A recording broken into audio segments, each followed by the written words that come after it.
भाई देखो, आज का जो हमारा चैप्टर है उसका नाम है नेशनलिज्म इन इंडिया। ठीक है, तो नेशनलिज्म जो वर्ड है इसके अंदर क्या छुपा हुआ है? नेशनलिज्म वर्ड में छुपा हुआ है नेशन। नेशन क्या होता है भाई? नेशन होता है ज्योग्राफिकल लैंड। नेशन होता है ज्योग्राफिकल लैंड प्लस पीपल।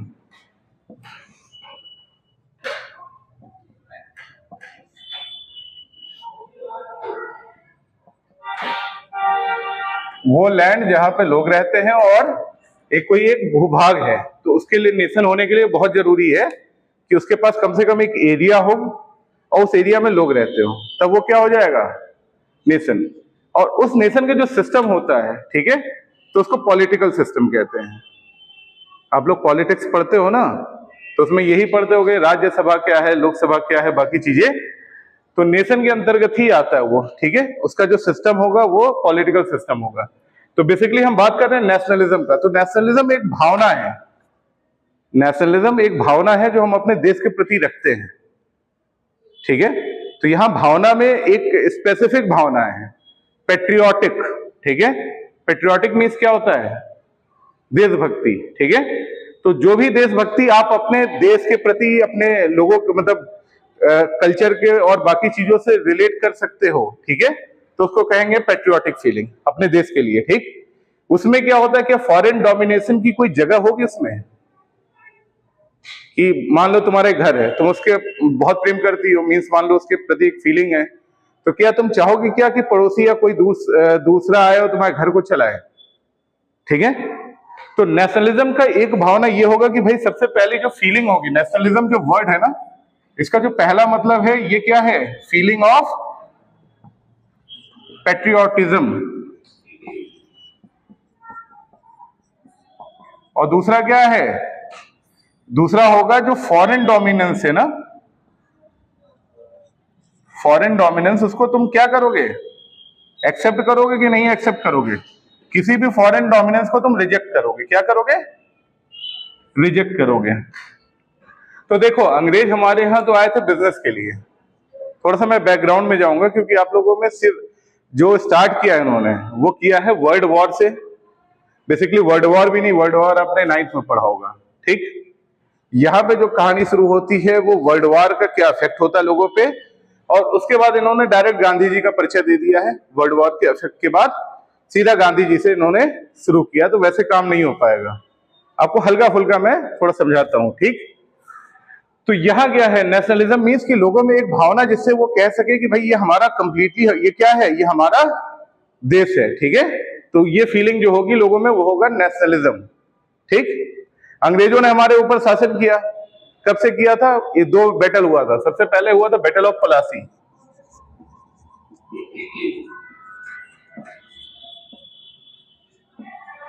और दूसरा हुआ था बैटल ऑफ बक्सर। सुने हो नाम कभी? ये हुआ था 1757 में और ये हुआ था 1764 में। ये 2 बैटल होने के बाद अंग्रेजों को ऑलमोस्ट हमारे देश का पूरा एक कह लो कि एक सत्ता मिल गई। पर्पज इनका था बिजनेस करना। तो जब बिजनेस करने आएंगे तो तुम्हारे लिए हित में काम नहीं करेंगे। और जब भी कोई दूसरी जगह का होता है और दूसरी जगह अपना एक रूल एस्टेब्लिश करता है, तो उसको कहते हैं कॉलोनियल रूल। क्या कहते हैं? बार बार यूज होगा ये सब वर्ड, कॉलोनियल रूल। तो बेसिकली ब्रिटिशर्स ने हमारे यहाँ क्या एस्टेब्लिश किया था? Colonial rule. क्योंकि वो थे यहाँ के नहीं, किसी पर्पज से उन्होंने एक टेरिटरी को एक्वायर किया था। ठीक है, अब यहाँ के जो लोग हैं भाई, अब चीजों के अब एक समय आएगा कि जब सारी चीजें देखेंगे, समझेंगे और देखेंगे कि भाई हमें कोई रिस्पेक्ट नहीं मिल रही है, तो सबसे पहले तो उनके अंदर एक नेशनलिज्म की फीलिंग आएगी। नेशनलिज्म की फीलिंग के बाद दूसरी जो फीलिंग आएगी कि भाई हम फॉरेन डोमिनेंस जो भी है अंग्रेजों के प्रति, उसको हटाए, और जो भी यहाँ रूल एस्टेब्लिश करना है वो कौन करेगा? वो हम खुद करेंगे। ठीक है, जैसे तुम अपने घर में इच्छा रखते हो कि हमारे घर के जो बड़े हैं या जो भी है वो चलाए घर को, उसी तरह हमारे देश में भी हमारा कौन होना चाहिए? हमारे देश वाले ही देश को चलाएं। ठीक है, तो ये नेशनलिज्म है, बेसिक कॉन्सेप्ट है। अगर इसमें कोई दिक्कत हो तो बता सकते हो कि नेशनलिज्म वर्ड क्लियर नहीं है, तो लिख लो भाई नेशनलिज्म क्या है। Nationalism denotes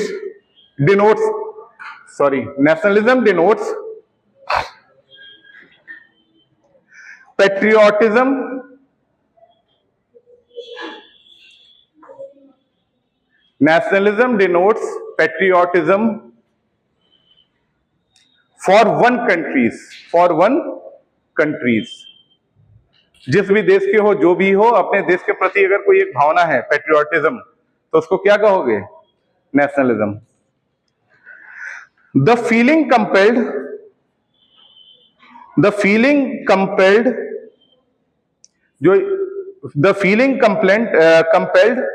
to overthrow foreign domination, the feeling compelled to overthrow foreign dominance and become free clear हो गया? तो नेशनलिज्म को परिभाषित तो कर लोगे ना कि क्या होता है नेशनलिज्म। चलो अब हम बात करते हैं, वर्ल्ड वॉर 1 हुआ था, ठीक है। अब देखो यहां पे हम लोगों ने क्या बताया था, जो इंडिया था वो किसका कॉलोनियल रूल था? ये ब्रिटिश का था। किसका था? ब्रिटिश का था। तो बेसिकली वर्ल्ड वॉर 1 हुआ।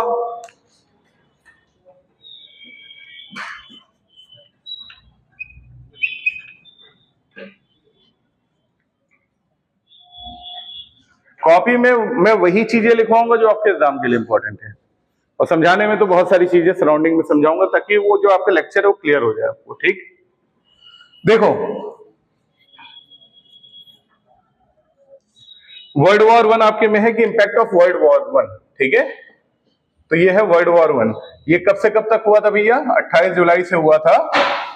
28 जुलाई, डेट बोलो, ईयर बोलो, और कब तक?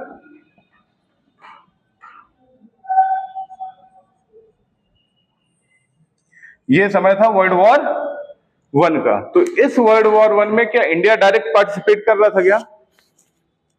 इंडिया थी कहीं पे? भाई बेसिकली लड़ाई तो यूरोप में थी, ऑस्ट्रिया हंगरी के बीच थी। उसमें जितने भी 2 गुट बने हुए थे, 2 गुटों में थी लड़ाई। इंडिया का ऐसा डायरेक्ट कोई रोल नहीं था। लेकिन हम क्या हैं? हम हैं कॉलोनियल रूल, हम पे ब्रिटिश का है। तो ठीक, तो ब्रिटिश तो डायरेक्ट थी वहां पे इन्वॉल्व। जब ब्रिटिश वहां पे डायरेक्टली इन्वॉल्व होगी तो कहीं ना कहीं इनडायरेक्टली हमको भी इन्वॉल्व करेगी, क्योंकि अभी क्या है, कॉलोनियल रूल का मतलब जितने भी हमारे रिसोर्स हैं, चाहे वो रिसोर्स में मान लो फूड्स रिसोर्स की बात कर लो, पैसे की बात कर लो, वो तो हमारा ब्रिटिशर्स यूज ही कर रहे हैं। बट उनको मैन पावर भी रिक्वायरमेंट होता है, ह्यूमन रिसोर्स होता है कि नहीं होता है? रिसोर्स डेवलपमेंट में जब आप पढ़ोगे इकोनॉमिक्स में तो आपको पता लगेगा ह्यूमन रिसोर्स होता है। अगर वो पढ़ा लिखा है, ट्रेंड है, तो वो रिसोर्स है, तो उसको एसेट कहेंगे। अगर एसेट नहीं है तो क्या हो जाएगा? लायबिलिटी। वेरी गुड, ये आपके 10th में ही है, ठीक। तो ह्यूमन भी रिसोर्स है, तो उनको क्या चाहिए था यहां से, इंडिया से? अगर लड़ाई में वो पार्टिसिपेट कर रहे हैं तो वो हर जगह से अपने रिसोर्स को मोबिलाइज करेंगे कि नहीं? कहीं ना कहीं इस्तेमाल करने का उनका पर्पज होगा। तो वर्ल्ड वॉर 1 का हम पे क्या असर पड़ा, ये क्वेश्चन आपके में बहुत इंपॉर्टेंट है, पूछा जाता है। तो हेडिंग डाल दो, impact of world war 1। Impact of world war 1। तुम लिख नहीं रहे हो? मैं एक एक बच्चे कॉपी चेक करूंगा भाई। कोई अगर ये सोच रहा है कि हम दोस्त से लेके बाद में करेंगे तो फिर वो गलत है।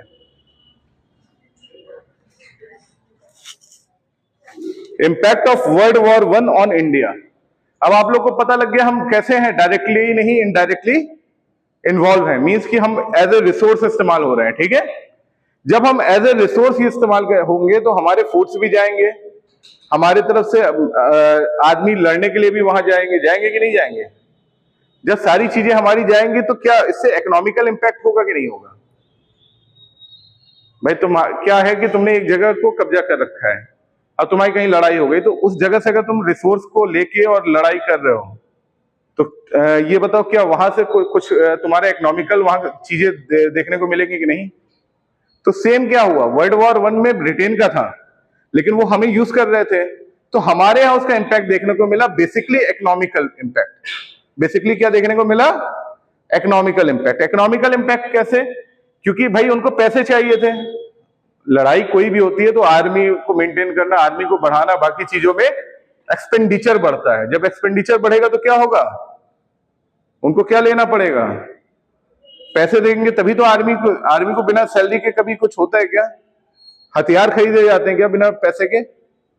तो ये क्या करेंगे, इंडियंस पे टैक्स लगाना शुरू कर देंगे, इंडियन पे टैक्स लगा देंगे, क्योंकि उनका एक्सपेंडिचर बढ़ा, उनका खर्चा बढ़ा। ब्रिटेन में मतलब इंग्लिश का खर्चा बढ़ने के कारण हमारे ऊपर क्या बढ़ जाएगा, टैक्स बढ़ जाएगा। इनकम टैक्स को इवन इंट्रोड्यूस कर दिया जाएगा भारत के अंदर कि भाई अब आपको इनकम टैक्स भी देना है, ठीक है। तो एक चीज और देखने को मिला था कि भाई इनका क्या हो गया, एक्सपेंडिचर बढ़ गया,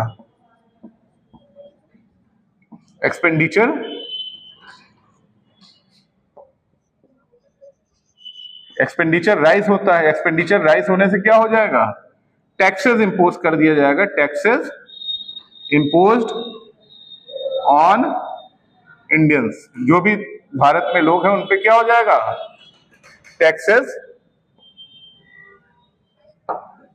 इंपोज कर दिया जाएगा भारतीयों पे। अब इसी में एक नया टैक्स भी इन्होंने इंक्लूड किया था, इनकम टैक्स। तो बेसिकली इनकम टैक्स का इस्तेमाल किस लिए किया था इन्होंने, अपने वॉर की जो इच्छाएं थी, या कह लो कि अपने इंपेरियलिज्म होता है साम्राज्यवाद, अपने साम्राज्य को बढ़ाने के लिए उन्होंने क्या किया था, टैक्स को भारतीयों पे डाल दिया था। अब सिचुएशन ये हो रही है कि जब टैक्सेस बढ़ते हैं किसी भी चीज पे, मान लो कि ये मार्कर 20 रुपए का मिलता है, अगर मैं इस पे टैक्स लगा दूं तो ये 20 का नहीं मिलेगा, ये कितने का मिलेगा, ये अराउंड 25, 22 या कुछ भी, मतलब जिस हिसाब से टैक्स होगा। तो ये जो टाइम पीरियड था ना 1913 से लेके 1918 तक, इस टाइम पीरियड में जो भी वैल्यू थी, गुड्स थी, उसकी प्राइस क्या हो जाएगी, गुड की प्राइस हो जाएगी डबल, ठीक है। तो ये बेसिकली हुआ क्यों, क्योंकि एक्सपेंडिचर राइज हुआ उनका, अंग्रेजों का। ब्रिटिशर्स का मैं लिखवा दूंगा, मत लिखो, खुद मत लिखो, मैं लिखवा दूंगा सिंपल लैंग्वेज में। जो इंपॉर्टेंट है वो आपकी कॉपी में रहेगा, जो समझने वाला उसको एकदम ध्यान से समझ लो, ठीक है। ऑल्दो मैं ये लेक्चर डाल भी दूंगा ताकि आप लोग उसको देख भी सको। पर्पज यही है कि भाई बार बार तो रिपीट हो नहीं सकता है, ठीक है। तो यहाँ पे क्या, एक्सपेंडिचर जब भी राइज होगा किसी भी जगह पे तो उसका टैक्सेस पे असर आता है, टैक्सेस जब बढ़ेंगे तो फिर लोगों पे महंगाई का असर आ जाएगा, और इस पीरियड में जो गुड्स हैं जो परचेज किए जाते हैं उसके प्राइस डबल हो जाएंगे, होंगे कि नहीं, ठीक, क्लियर हो गया। तीसरा इंपैक्ट क्या होगा, जो गांव के बेचारे लोग थे उनको अब आर्मी में रिक्रूटमेंट की जरूरत है। अब वर्ल्ड वॉर 1 है, कोई ऐसा तो छोटा मोटा तो लड़ाई है नहीं कि 2-4 लड़के भेज दोगे, वहां क्या होगा क्या हुआ, तो वहां पे बहुत सारे देश लड़ रहे हैं, ठीक है।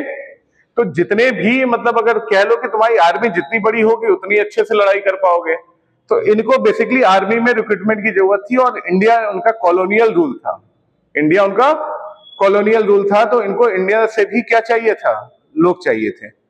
तो इन्होंने जबरदस्ती फोर्स रिक्रूटमेंट किया था, ठीक है। इन्होंने क्या किया था, फोर्स रिक्रूटमेंट। और फोर्स रिक्रूटमेंट कहां से करेंगे, गांव से, जो बेचारा अच्छा खाना खाता है, अच्छा जीवन जीता है, तो भाई ले चलो इनको। और उस समय हमारा जो 90% भारत क्या था, ग्रामीण था। आज कितना है, आज है ग्रामीण भारत जो है 61% के आसपास है, 67% ग्रामीण है आज भी। तो अब उस समय कितना था, 10% के आसपास। तो सभी गांव वाले थे और मतलब अच्छे थे, तो चलो इनको ले चलते हैं, वर्ल्ड वॉर 1 में इनका वो करेंगे। तो अब ये बताओ, तुमको जबरदस्ती तुम्हारे घर से 2 बच्चे उठा ले जाए कि भाई तुमसे लड़ाई करवाना है वर्ल्ड वॉर 1 में, तुमको कोई पता ही नहीं है कि ऑस्ट्रिया कौन है, हंगरी कौन है, जापान कौन है, किससे लड़ रहे हैं, कुछ पता नहीं है तुम्हें, लेकिन लड़ने चले गए। तो क्या तुम इच्छा से लड़ोगे क्या, एक बार अपने देश के लिए तुम लड़ सकते हो, ठीक है, लेकिन ऐसे अब जाके जापान, ब्रिटेन को वो कर रहे हो, रिप्रेजेंट कर रहे हो, जर्मनी से लड़ रहे हो, क्या मतलब इसका, ठीक।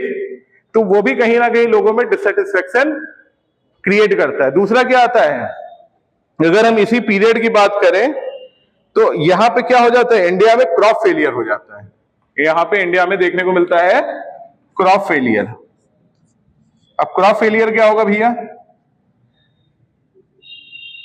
बताओ, क्रॉप फेलियर क्या होता है। फसल होनी थी, मान लो कि एक अनुमानित फसल होती है कि इतना फसल आपके यहां होना है, और उतना अगर ना हो, उससे कम हो, आधी हो जाए, तो भाई जनसंख्या तो तुम्हारी उतनी है, लोग उतने ही हैं, अब कैसे खिलाओगे, ठीक। तो इसमें बहुत सारी चीजें थी, बहुत सारा, क्योंकि सूखा पड़ा था, फेमाइन था, एक कारण ये था। दूसरा, सरकार का ध्यान इरिगेशन और बाकी चीजों पे नहीं था, सरकार का पूरा ध्यान था वॉर पे अपने। तो इन्होंने सरकार ही तो सुविधा देती है बीज का, बाकी चीजों का, या जो भी इरिगेशन का या वो करती है, वो तो लड़ाई में थी। तो फेमाइन का असर इतना था कि भाई क्रॉप शॉर्टेज हो गया था भारत के अंदर, और जो बचा भी था वो भी ये लोग अपने वॉर के लिए इस्तेमाल कर रहे थे। तो कहीं ना कहीं लोगों पे इसका इम्पैक्ट आएगा। पहला इम्पैक्ट आएगा टैक्स का, दूसरा इम्पैक्ट आएगा तुम्हारे क्या कहते हैं जो प्राइजेस डबल हो जाएंगे उसका इम्पैक्ट, तीसरा देखोगे क्रॉप फेलियर होगा तो उसका इम्पैक्ट। तो अब लिख लोगे ना इम्पैक्ट, ठीक है। और चौथा इम्पैक्ट किस चीज का आएगा भैया? चौथा इम्पैक्ट आएगा 12 से 13 मिलियन लोग मरे थे। 12 से 13 मिलियन, अरे मैं लिखवाऊंगा भैया, मत लिखो, कुछ मत लिखो, पेन मत छुओ, पेन रख दो। 12 से 13 मिलियन लोग मर गए थे। क्यों? क्योंकि फेमाइन आया था। फेमाइन मीन सूखा, और सूखे के अलावा क्या आया था? दूसरा एक अभी कौन सा वायरस आया था कुछ 5-6 साल पहले 2020 में, कोरोना, कोविड-19। उसी तरह वहां आया था स्पेनिश फ्लू। स्पेनिश फ्लू हर 100 साल में ऐसा वायरस आता है। तो जो स्पेनिश फ्लू था ना, उसमें लगभग और भी बहुत सारी महामारी थी, प्लेग वगैरह भी था। तो स्पेनिश फ्लू में भारत में से 1 करोड़ लोग मरे थे, 10 मिलियन, ठीक। उसका इतना इम्पैक्ट था स्पेनिश फ्लू का। और दुनिया में करीब 5 करोड़ या 6 करोड़ लोग मरे थे। सेम ऐसे ही जो आज कोविड में लक्षण है, वही लक्षण उस समय भी थे, लेकिन हमारा मेडिकल इतना ज्यादा डेवलप नहीं था, ठीक। तो उस समय बहुत ज्यादा माना जाता है। तो इसके अकॉर्डिंग फेमाइन या एपिडेमिक, फेमाइन और एपिडेमिक के कारण 12 से 13 मिलियन लोग मारे गए। जब इतने लोग मारे जाएंगे तो फिर क्या होगा भैया? लोगों में नहीं आएगा कि भैया हम मर रहे हैं और ये लोग क्या कर रहे हैं, कुछ कर ही नहीं रहे हैं, ठीक। तो ये कुछ इम्पैक्ट था जो वर्ल्ड वॉर 1 के कारण हुआ था। अब बोलोगे स्पेनिश फ्लू हमारे इंडिया में कैसे आए? भाई ये जो लड़ने गए थे वही आए होंगे, ले आए होंगे। क्यों? ये भी तो समझो, वर्ल्ड वॉर 1 का ही तो इम्पैक्ट है। अगर लड़ने नहीं गए थे जाते तो क्या स्पेनिश फ्लू आता क्या? स्पेन से यहां तो बहुत दूरी है ना, और समय फ्लाइट व्लाइट भी नहीं था। तो बेसिकली जो सोल्जर्स के थ्रू ही आया था, ठीक है। तो ये सारी चीजें हैं जो हमें इम्पैक्ट देखने को मिला वर्ल्ड वॉर 1 पे इंडिया का। और एक अच्छी आप जानते हो कि दिल्ली जाते होगे, इंडिया गेट देखा आपने? तो इंडिया गेट किसके लिए बना था? वर्ल्ड वॉर 1 के जो इंडियंस थे, जो सोल्जर, जो बाहर जाके जिनकी मृत्यु हुई थी या जो शहीद हुए थे, उनकी मेमोरियल है वो, ठीक है। नाम लिखा है ना। तो वो कुछ जो मेमोरियल्स हैं उन लोगों के लिए जो वर्ल्ड वॉर 1 में पार्टिसिपेट किए थे और जो शहीद हुए थे, ठीक। चलो, तो वो एग्जाम के लिए नहीं है, जो एग्जाम्स के लिए वो लिख लो। Impact of world war 1, 4 point लिखवा रहा हूं क्योंकि 4 नंबर का क्वेश्चन आता है, ठीक है। और अगर 2 नंबर का आएगा 2 पॉइंट लिख देना, 3 आएगा 3 लिख देना। पॉइंट तो तुम लोग अपने हिसाब से इस्तेमाल करना वहां, ठीक। चलो लिखो। Due to world war 1, Britishers increase their defence expenditure. Due to world war 1, Britishers increases their defense expenditure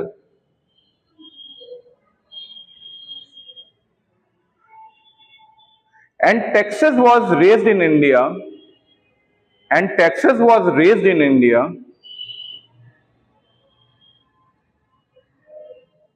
and income tax was introduced, and income tax was introduced.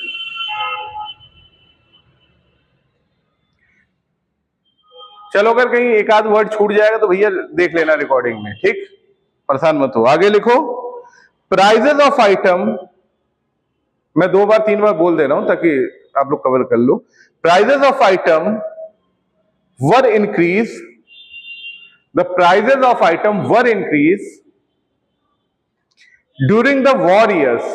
The prices of item were increase during the war year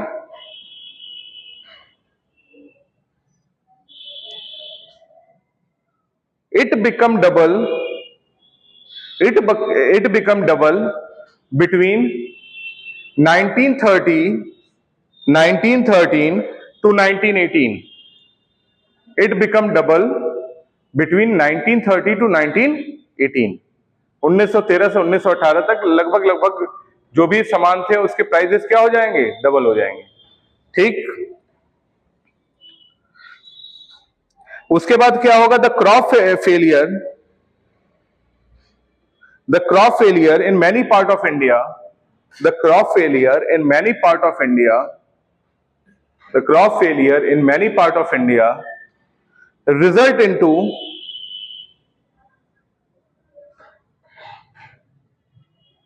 food shortage, result into food shortage। यही बस उतार देना भाई, exam में पूरे number मिलेंगे, ठीक। According to 2021 census, according to 1921 census, according to 1921 census, इस सेंसस के अनुसार, वैसे तो और ज्यादा बुरा हाल था, लेकिन सेंसस के अनुसार, अब देखो बुरा हाल क्या होगा, बहुत सारे लोग जाते नहीं है सेंसस करवाने, कितने मर गए क्या है वो सब नहीं पता हो पाता है, सेंसस में पूरी चीजें नहीं आती है ना, जितने लोग ऑफिशियली गए उनका नाम आ गया सेंसस में, जो अनऑफिशियल डेटा है वो तो नहीं आएगा ना। मान लो 10 मर रहे तो 2 ही 4 5 आते हैं सेंसस में। तो जो मैं सेंसस की बात करूंगा क्योंकि आपको बोर्ड में लिखना है, तो according to 1921 census 12 to 13 million people died, 12 to 13 million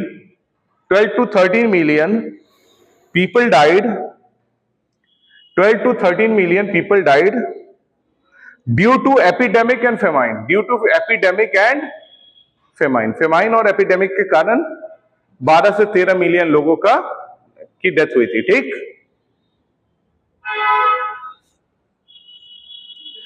आगे लिख लीजिए।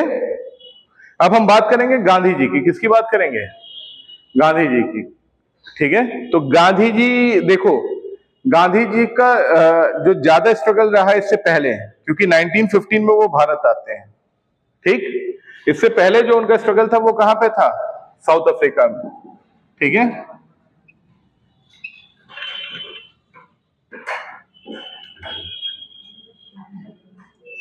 तो वर्ल्ड वॉर 1 का इंपैक्ट अगर पूछा जाएगा लिख लोगे, कोई दिक्कत तो नहीं है।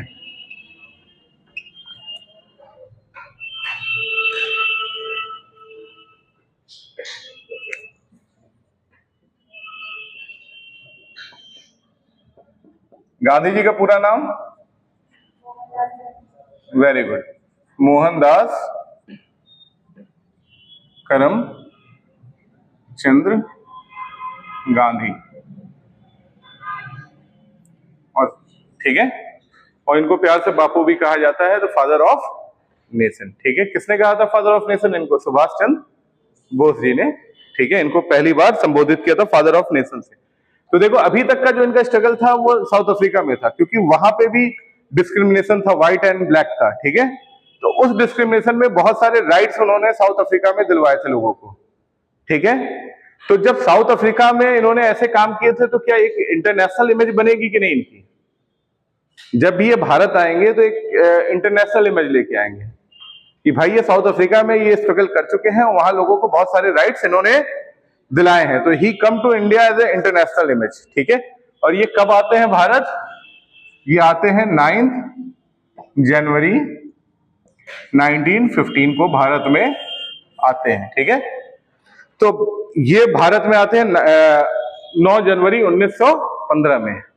तो आते ही इनको जो है बाकी लीडर्स वेलकम करते हैं, और नेशनल फ्रीडम मूवमेंट जो चल रहा होता है, नेशनलिज्म बेसिकली जो चल रहा होता है भारत में, उसमें इनको बोला जाता है कि आप आइए और हमारे साथ वो करिए। तो यहाँ पे इनके पॉलिटिकल गुरु, जो ये खुद कहते हैं कि मेरे पॉलिटिकल गुरु हैं, तो वो किसको अपना पॉलिटिकल गुरु मानते हैं, गोपाल कृष्ण गोखले, नाम सुने हो, जीके गोखले। तो ये गोपाल कृष्ण गोखले जी को अपना पॉलिटिकल गुरु मानते हैं। उसका कारण ये होता है कि वो कहते हैं कि देखिए आप साउथ अफ्रीका में बेशक थे, लेकिन इंडिया की समस्याएं क्या है, अलग है, साउथ अफ्रीका जैसी समस्या इंडिया में नहीं है। तो आप 1 से 1.5 साल क्या करिए, पूरे भारत में एक भ्रमण कर लीजिए, भाई साउथ इंडिया की कुछ समस्या है, नॉर्थ इंडिया की कुछ समस्या है, साउथ में कुछ अलग लैंग्वेज बोली जाती है और नॉर्थ में अलग लैंग्वेज, कहीं का कल्चर अलग है, कहीं की चीजें अलग है। तो एक बार जब आप लोगों से कनेक्ट होंगे तो आपको पता लगेगा कि जो मूवमेंट आपको स्टार्ट करना है, जिस तरह से आंदोलन करेंगे, उसका कैसा स्ट्रक्चर होना चाहिए, ठीक है।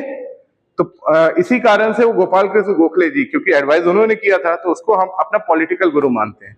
तो देखो 15 से 16 तक, वो 17 तक इनफैक्ट वो कहीं पे भी दिखाई नहीं देते हैं, क्योंकि वो देख रहे होते हैं, लोगों की समस्याएं समझ रहे होते हैं, लोगों से जुड़ते हैं। 1-1.5 साल उन्होंने समय लिया था लोगों से जुड़ने का, पूरे भारत में ट्रेवल करते हैं। ठीक, उसके बाद उनका जो एक प्रिंसिपल था, बेसिक प्रिंसिपल था, वो सत्याग्रह पे आधारित था। किस पे था? ही believed in A principle of sorry यही लिख देता हूं, सत्याग्रह। अब देखो, सत्याग्रह दो चीजों से मिलकर बना, सत्य और आग्रह। सत्य और आग्रह, क्लियर एकदम। तो भाई अगर आपको किसी भी जगह पे ट्रुथ की बात कर रहे हो आप, ठीक है, सच्चाई की बात कर रहे हो तो, और सच्चाई के लिए अपना अधिकार मांग रहे हो, तो उसको कहेंगे सत्याग्रह। ठीक है, आपने सच्चाई के लिए किसी से अधिकार मांगा तो उसको कहेंगे सत्याग्रह। और जो ये अधिकार मांगते थे उनको उन्होंने बोला सत्याग्रही। क्या बोला? सत्याग्रही। समझ गए दोनों का अंतर? सत्याग्रह मीन्स कि ट्रुथ के लिए आवाज उठाना, और जो आवाज उठाएगा उसको कहेंगे सत्याग्रही। ठीक, लेकिन सत्याग्रही या सत्य होने के लिए एक बेसिक जरूरत था। उनका यह कहना था कि कितनी भी बड़ी लड़ाई हो आप जीत सकते हो, कितनी भी बड़ी लड़ाई हो आप जीत सकते हो सत्याग्रह के थ्रू। और सत्याग्रह होना चाहिए नॉन वायलेंस। सत्याग्रह का नेचर क्या होना चाहिए? Non violence. तो he was the great believer of non violence. ठीक है, कि भैया हम जाएंगे, अपने अधिकार को मानेंगे, और अहिंसा बेसिकली, इसको इन्होंने वर्ड दिया था अहिंसा। सत्य और अहिंसा इनका बेसिक प्रिंसिपल था। ठीक, तो इनका यह कहना था कि जब भी हम जाएंगे किसी भी लड़ाई में या कुछ भी, तो हम अपने सत्य और अहिंसा के डिमांड पे हम लड़ेंगे नहीं। अगला मार रहा मारने दो, अगला वो कर रहा है, लेकिन एक समय के बाद उसका भी हृदय परिवर्तित होगा। और ये बाद में इन्होंने साबित भी कर दिया जब हम लोग को आजादी मिल जाती इनके इस तरीके से। ठीक है, इस तरीके से ही इंडिपेंडेंस हमें बाद में प्राप्त होती है। ठीक है, तो सत्याग्रह समझ गए क्या होता है? तो लिख लो भाई गांधी जी के बारे में। गांधी जी, 2 लाइन ही लिखवाऊंगा। Gandhi ji return to India from South Africa. Gandhi ji return to India from South Africa on 9th January 1915। 9th January 1915। He believed in satyagraha. He believed in satyagraha. कभी कभी पूछा जाता है 1-2 नंबर में, सत्याग्रह है क्या? ठीक, तो लिख लो, it was based on the idea. Satyagraha के बारे में बता रहा हूं। Satyagraha was the based on the idea. Satyagraha was based on the idea that if someone is fighting, satyagrah is based on the idea if someone is fighting for true cause, if someone is fighting for the true cause, satyagrahi can win any battle. Satyagrahi can win any battle through non-violence,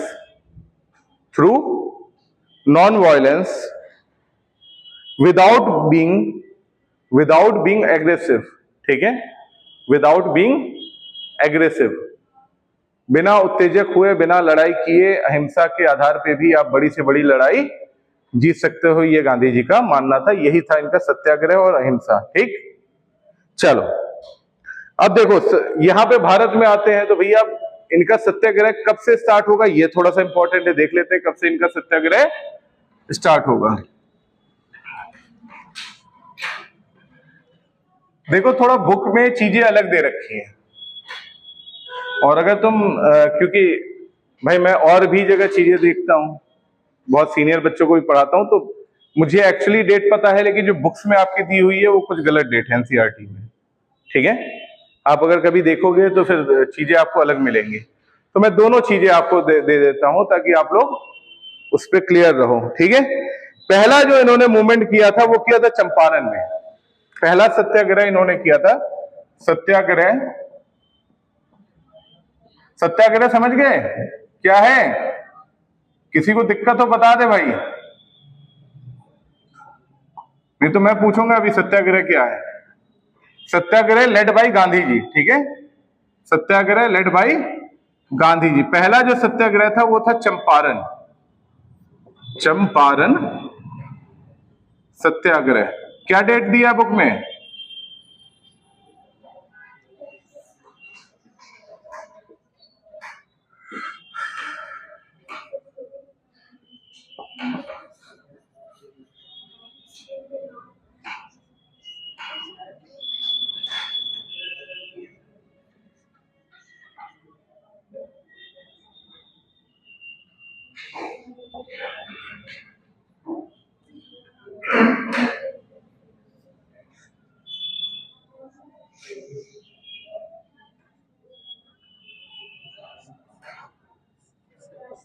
बोलो भाई।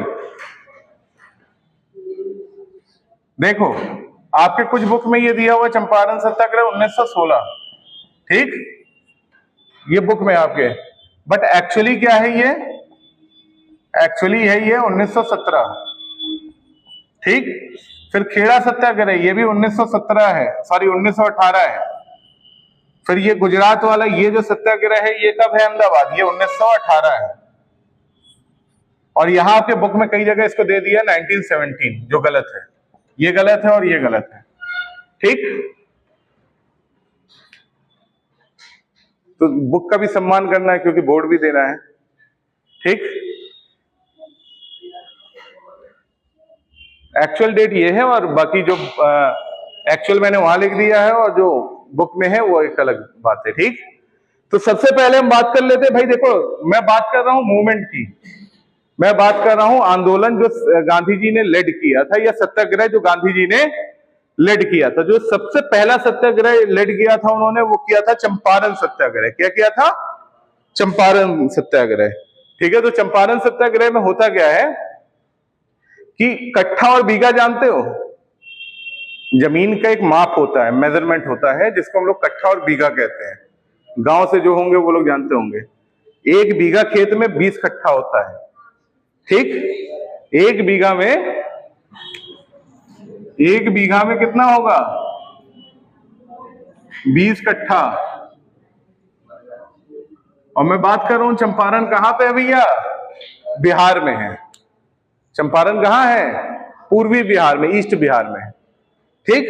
तो देखो भैया होता क्या है यहां पे, अंग्रेजों ने वहां एक रूल बना रखा था बिहार में कि 3 कठिया प्रथा यहां फॉलो की जाएगी। क्या फॉलो की जाएगी? 3 कठिया प्रथा, ठीक है। अब 3 कठिया क्या होता है भाई? 3 कट्ठा, एक बीघा में 3 कट्ठा means 3 out of 20, 3 out of 20 जो भी आपका पार्ट होगा लैंड पे, उस पे आप क्या करोगे? इंडिगो फार्मिंग करोगे। इस पे क्या करोगे?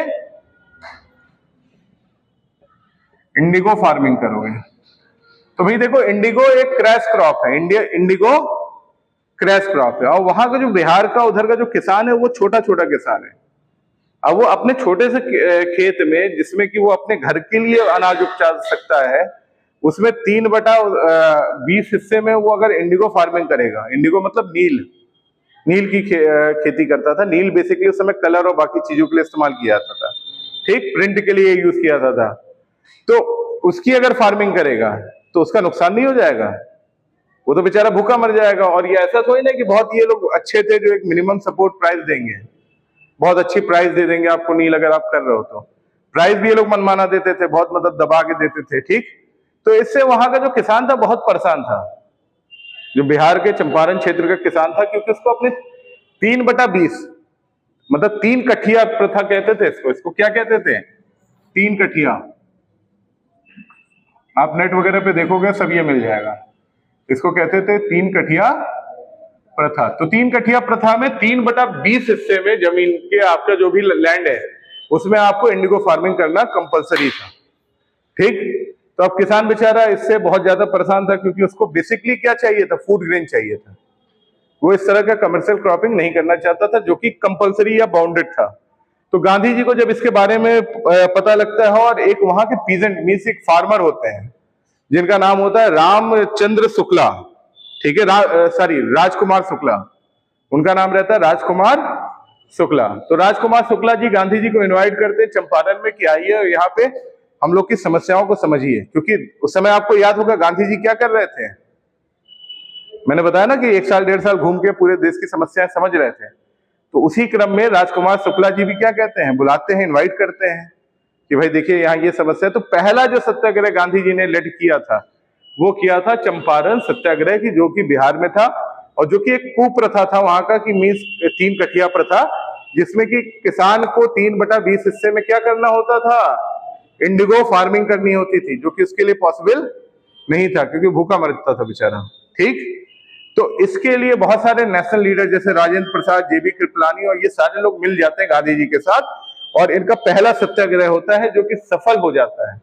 और बाद में 3 कठिया जो प्रथा थी, 3 कट्ठे में आपको जो नील की खेती करनी थी वो कैंसिल हो जाती है, अंग्रेज इसको रियायत दे देते हैं गांव वालों का। तो ये पहला सक्सेसफुल सत्याग्रह था जो गांधी जी ने लेड किया था। ये पूछा जाता है कि चंपारण सत्याग्रह, तो बेसिकली इसका डेट पूछा जाएगा तो आपके बुक में 1916 है तो 1916 याद कर लो।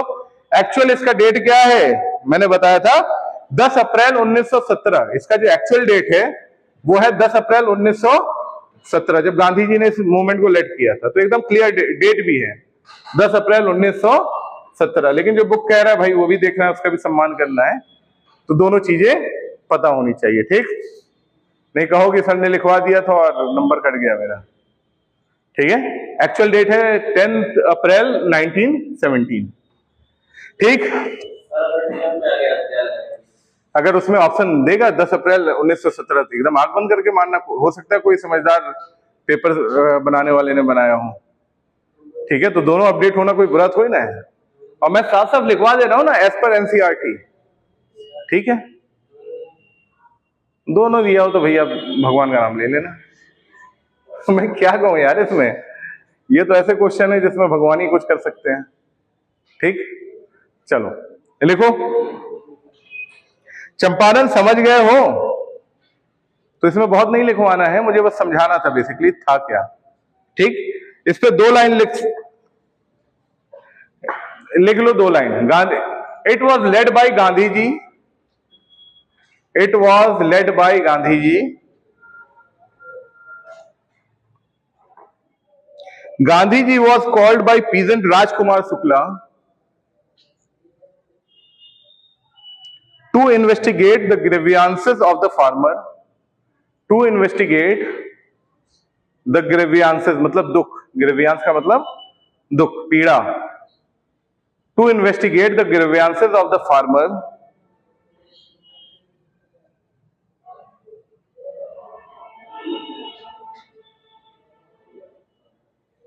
and many other leaders joined Gandhi ji, many other prominent leaders such as Dr. Rajendra Prasad, JB Kripalani,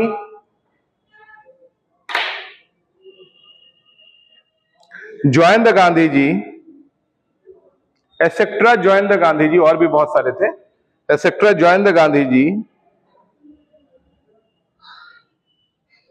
and finally led to the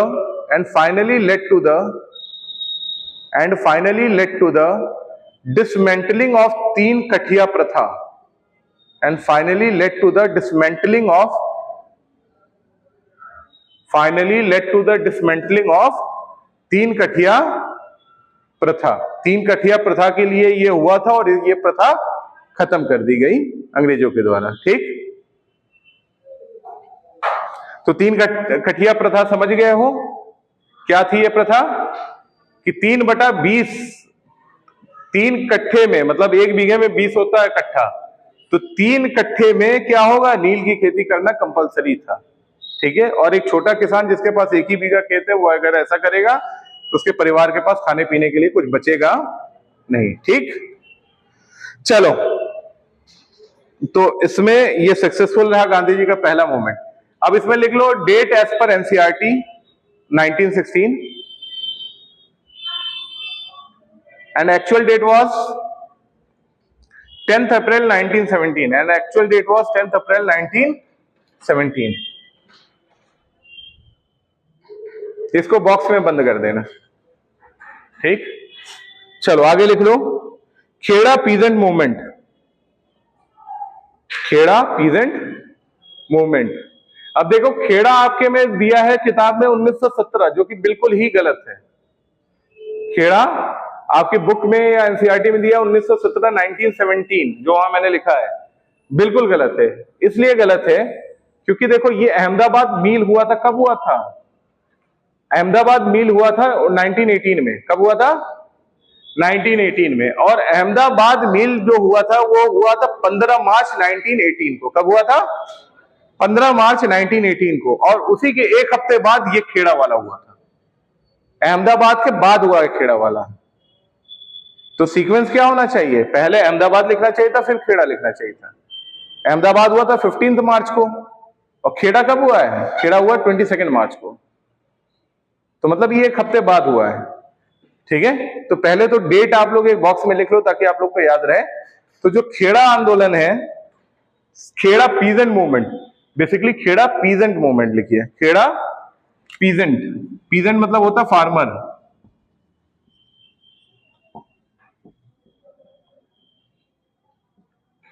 Kheda peasant movement या खेड़ा सत्याग्रह।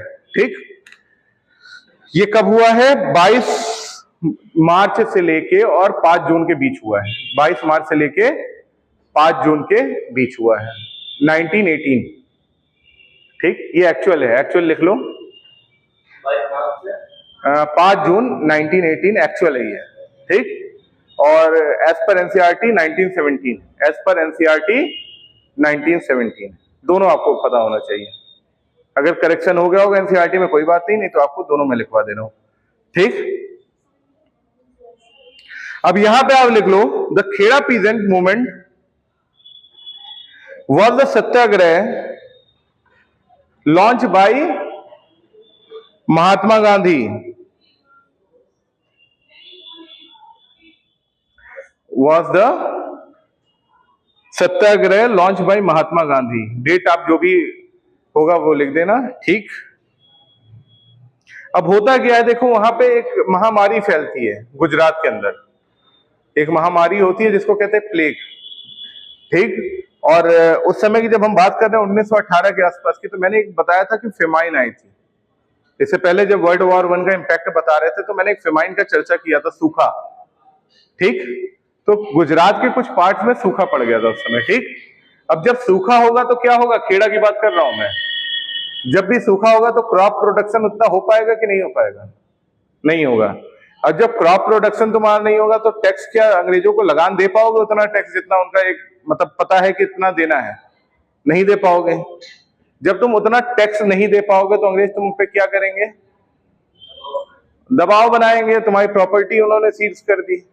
जो किसान है जो नहीं दे पा रहे टैक्स, उनकी प्रॉपर्टी को सीज कर दिया। तो ये बात गांधी जी को पता लगती है कि भाई यहाँ सूखा पड़ गया, किसान को भूखे मर रहे हैं, उनके पास अपने खाने भर के लिए भी पैसे नहीं है, लेकिन किसी तरह उनपे उसके बावजूद भी क्या बनाया जा रहा है? टैक्स देने के लिए दबाव बनाया जा रहा है कि टैक्स दो, और टैक्स नहीं दे पा रहे तो उनकी जो गाय है, जो प्रॉपर्टी है, जो भी है, भाई एक फार्मर क्या करता है? पशुपालन भी करता है, मींस की एनिमल हस्बेंड्री। ठीक, तो उसके एनिमल्स को, उसकी प्रॉपर्टी को सीज कर दिया गया। तो गांधी जी ने यहाँ पे मतलब मींस सत्याग्रह लेट किया था, और ये वहां उन्होंने बोला था कि भाई जो भी प्रॉपर्टी है जो आपने सीज कर रखा है, और इस साल हम लोग टैक्स नहीं दे पाएंगे। और बाद में अंग्रेजों ने इस चीज को मान लिया था, बाद में अंग्रेजों ने इसको मान लिया था। तो अब गांधी जी धीरे धीरे क्या हो रहे हैं? एक नेशनल फेम बनते जा रहे हैं। जो उनका स्ट्रगल साउथ अफ्रीका में था वो कहां पे दिखने लगा? इंडिया में भी दिखने लगा, और इंडिया में भी उनका जो एक फेम है वो बढ़ रहा है। क्लियर है? लिखना चाहो तो 2-3 लाइन लिख सकते हो। It was led by Mahatma Gandhi, the prominent leader. Sardar Vallabhbhai Patel was the prominent leader at Kheda satyagraha. Gandhi ji के साथ कौन थे यहाँ पे? सरदार वल्लभ भाई पटेल। राजेंद्र प्रसाद जी कहां थे? चंपारण में। वल्लभ भाई पटेल कहां थे? खेड़ा में। तो ये सब पता होना चाहिए। ठीक है, उसके बाद क्या है? The agreement was made by government here, agreement was made by government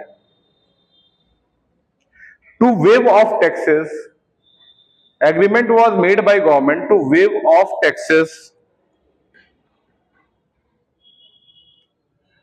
for poor, जो बेचारे नहीं देने में सक्षम है, उनके टैक्सेस को क्या कर दो? समाप्त कर दो। वेव ऑफ मीन्स समाप्त कर देना। To waive off the taxes of the poor and also release their seize property, and also release their seize property, जो उनकी प्रॉपर्टी सीज हुई थी उसको रिलीज कर देना, and also release their seize property. तो चंपारण क्लियर हो गया, खेड़ा क्लियर हो गया। अब देखो भैया अहमदाबाद में आ जाओ। अहमदाबाद मील डेट आपका सही दे रखा है, 1918 आपके बुक में दिया है जो सही है। और ये कब हुआ था? 15 मार्च को स्टार्ट हुआ था, 15 मार्च 1918 को अहमदाबाद मील स्ट्राइक। अब देखो अहमदाबाद में समस्या क्या थी, अब वर्ल्ड वॉर वन इम्पैक्ट मैंने बताया था पहले, तो वर्ल्ड वॉर वन के इम्पैक्ट में मैंने आपसे क्या बताया था, महंगाई बढ़ी थी घटी थी, क्यों बढ़ी थी, क्योंकि एक्सपेंडिचर बढ़ा था वॉर की वजह से, इनकम टैक्स लग गया था, तो अब प्राइस क्या हो गया था गुड्स के डबल। तो जो अगर मजदूर कहीं काम कर रहे हैं किसी कारखाने में, उनकी सैलरी उतनी ही रहे तो वो उससे सरवाइव कर पाएगा। अब समझ गए क्यों ये स्ट्राइक हुआ होगा, वो हाइक चाह रहे थे, वो क्या चाह रहे थे, अपनी जो भी सैलरी है उसमें हाइक चाह रहे थे, और उनका जो डिमांड थी वो 35% हाइक चाह रहे थे। क्या चाह रहे थे, जो भी हमारी सैलरी है उसमें 35% हाइक कर दिया जाए। लेकिन जो मिल्स या जो वहां पे कंपनीज थे उसके ओनर, अहमदाबाद जो मिल है उसका ओनर कितना देना चाह रहा था, वो ऑफर कर रहा था 20%, वो ऑफर कर रहा था 20% कि भाई 20% हमसे ले लो और ये सारी चीजें खत्म करो 35%। तो यहां गांधी जी ने पहली बार, अहमदाबाद मिल जो हुआ था इसमें गांधी जी ने पहली बार हंगर स्ट्राइक किया था, भूख हड़ताल, हंगर स्ट्राइक। ये कब हुआ था, फर्स्ट टाइम भारत के अंदर पहली बार गांधी जी ने पहली बार भारत के अंदर क्या किया था, भूख हड़ताल, हंगर स्ट्राइक। तो ये इंपॉर्टेंट है, first time he launches the hunger strike, क्योंकि सत्याग्रह का उनका मेथड था। सत्याग्रह में क्या था कि प्रोटेस्ट करना, हंगर स्ट्राइक करना, भूख हड़ताल करना, ये सारा सत्याग्रह के अंतर्गत ही आता है, अलग नहीं है, ठीक। तो गांधी जी ने यहाँ क्या लॉन्च किया था, हंगर स्ट्राइक। अब इतना बड़ा लीडर जो इंटरनेशनली रिकॉग्नाइज है, मींस की साउथ अफ्रीका में वहां के लोगों को राइट दिला के आया है, यहाँ पे भी दो उसके सक्सेसफुल है, मींस अभी उस समय तक तो एक ही था चंपारण, और लोग जान रहे थे गांधी जी हैं, वो अगर सत्याग्रह कर रहे हो और भूखे बैठ गए, आप स्कूल से कुछ डिमांड कर रहे हो, मोदी जी जाके बैठ जाए आपके साथ भूख हड़ताल पे, तो पूरी होगी कि नहीं मांगे। तो उस समय गांधी जी का बैठना भी ऐसे ही कुछ था, ठीक, कि बहुत बड़े लीडर हैं वो बैठ गए। तो यहाँ पे जो 35% की इनकी डिमांड थी वो पूरी हो जाती है, और ये भी एक सफल क्या हो जाता है, ये भी एक सफल सत्याग्रह होता है। तो गांधी जी के जो 3 महत्वपूर्ण सत्याग्रह है जो पूछा जाता है, चंपारण, खेड़ा और अहमदाबाद। किसी को कोई बच्चे को डाउट हो तो बताए, क्योंकि मैं बुक से रीडिंग नहीं करा रहा हूं। आप लोगों ने कहा ना कि बुक से रीडिंग, मैं बिलीव ही नहीं करता हूं बुक से रीडिंग करने में। तो अभी कोई दिक्कत है, अब समय कम है तो बहुत ज्यादा नोट्स नहीं लिखवा रहा हूं, जो चीजें मेन है वो बता दूंगा, और आपको बोर्ड के क्वेश्चन आपको प्रोवाइड करा दूंगा सारे हम, और मैं चेक भी करूंगा, पर्सनली भी टेस्ट लूंगा, ठीक है। चलो, तो अहमदाबाद मिल स्ट्राइक लिखने की आवश्यकता नहीं है, समझ गए होगे, वीडियो देख लेना, बाद में नोट बना लेना अपने हिसाब से, जो तुमको लगेगा इंपॉर्टेंट वो लिख देना। और मेन इसमें लिख देना 35% जो था वो हाइक उनकी डिमांड थी, किसकी, मजदूरों की। वहां के जो लेबरर थे उनकी डिमांड कितनी थी, 35% थी। मिल ओनर 20% देना चाहते थे। Due to Gandhi ji hunger strike 35% was accepted by mill owner, 35% was accepted by mill owner, बस इतनी सी बात है। खेड़ा में क्या था कि भैया वहां के जो किसान थे उनके पास पैसे नहीं थे देने के लिए, तो वहां पे गांधी जी ने उनको पैसे से रियायत दिला दी और जो उनकी सीज प्रॉपर्टी थी वो छुड़वा दी। यहाँ 3 कठिया प्रथा थी, जहां पे इंडिगो फार्मिंग करना होता था, प्लांटेशन करना होता था, उसको वहां से छूट दिला दिया। तो ये तीनों उनके गांधी जी के सक्सेसफुल थे, ठीक है, कोई दिक्कत नहीं, आगे बढ़े।